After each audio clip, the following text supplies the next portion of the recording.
ద్రవాన్ని తయారు చేసి ఆ ద్రవాన్ని అభిషేకం చేస్తే ఈ 9 ద్రవాలని తీసుకెళ్ళి దగ్గర కలిపితే బంగారం కింద మారుతుంది అని రససిద్ధులు అనేటటువంటి వాళ్ళు దీన్ని నవబ్రహ్మేశ్వర లింగాలుగా చెప్తూ ఉండేవాళ్ళు. ఇలా బంగారాన్ని కూడా తయారు చేసేటటువంటి మహత్తరమైన రససిద్ధి క్షేత్రాల్లో పేరెన్నికన్నటువంటి ఏకైక క్షేత్రం యావత్ భారతదేశంలో ఈ అలంపురం బాలబ్రహ్మేశ్వర క్షేత్రం. ఈ క్షేత్రంలో ఈ లింగము ఒకటైతే ప్రధానమైనటువంటి ఆయన బాలబ్రహ్మేశ్వరుడు. అలా మొత్తము 9 లింగాల్లో రససిద్ధులు ఇక్కడ తయారు చేస్తూ ఉండేవాడు.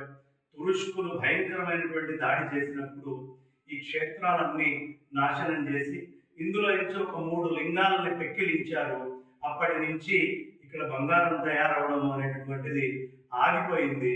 అంటే కనిపిస్తున్నటువంటి లింగాలు అనన్య సామాన్యమైనటువంటి శక్తిని సంతరించుకున్నటువంటి శివలింగాలు.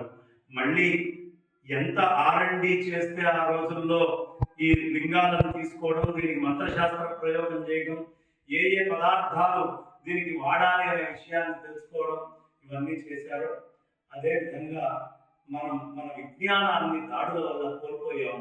మళ్ళీ ఆ విజ్ఞానం మీద ప్రత్యేకంగా ఒక రీసెర్చ్ అండ్ డెవలప్మెంట్ వింగ్ని పెట్టుకొని ఏమి మన పూర్వీకులు సాధించింది మనం కోల్పోయింది అనే విషయం